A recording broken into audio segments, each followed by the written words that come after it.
ನಮಸ್ಕಾರ, ನಾನು ನಿಮ್ಮ orthopaedic surgeon doctor Rajat SO ಅಂತ. ನಾನು ವರ್ಕ್ ಮಾಡ್ತಾ ಇರೋದು ಚಂದ್ರಗಿರಿ ಹಾಸ್ಪಿಟಲ್, ಶಿವಮೊಗ್ಗ. ನಿಮ್ಮಲ್ಲಿ ಯಾರಿಗಾದ್ರೂ ಬೆಳಿಗ್ಗೆ ಎದ್ದ ತಕ್ಷಣ ಮೊದಲ ಹೆಜ್ಜೆ ಇಟ್ಟಾಗ ಹಿಂಡಿ ತುಂಬಾ ನೋವುತ್ತೆ, ಆತರ ಏನಾದ್ರು ಇದ್ರೆ, ಅಥವಾ ಸ್ವಲ್ಪ ಹೊತ್ತು ಕೂತಿ ಮತ್ತೆ ನಡೆಯಬೇಕಾದ್ರೆ ಏನಾರೋ ಹಿಂಡಿ ನೋವು, ಸ್ವಲ್ಪ ಒಂದು 5-6 ಹೆಜ್ಜೆ ಇಡೋವರೆಗೆ ನೋವಾಗುತ್ತೆ, ಆಮೇಲೆ ಕಡಿಮೆ ಆಗುತ್ತೆ, ಈ ತರ ಇದ್ರೆ ಇದಕ್ಕೆ ನಾವು ಪ್ಲಾಂಟಾರ್ ಫೇಶಿಯೈಟಿಸ್ ಸಮಸ್ಯೆ ಆಗಿರ್ಬೋದು ಅಂತ ಹೇಳ್ತೀವಿ. ಪ್ಲಾಂಟಾರ್ ಫೇಶಿಯೈಟಿಸ್ ಅಂದ್ರೆ ಅದು ನಮ್ಮ ಹಿಂಡಿಯ ಭಾಗದಲ್ಲಿರುವ ಒಂದು ನರ, ಅದರ ಉರಿಯೂತ.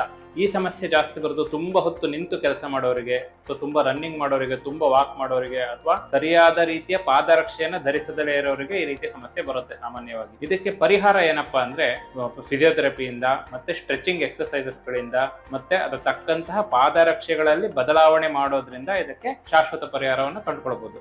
ನಿಮ್ಮಲ್ಲಿ ಯಾರಿಗಾದ್ರೂ ಈ ರೀತಿ ಹಿಂಡಿ ನೋವು 2 ವಾರಕ್ಕಿಂತ ಜಾಸ್ತಿ ಇದ್ರೆ ನಮ್ಮ ಚಂದ್ರಗಿರಿ ಹಾಸ್ಪಿಟಲ್ಗೆ ಬಂದು ನನ್ನನ್ನು ಮೀಟ್ ಮಾಡಿ ಶಾಶ್ವತ ಪರಿಹಾರವನ್ನು ಕಂಡುಕೋಬಹುದು.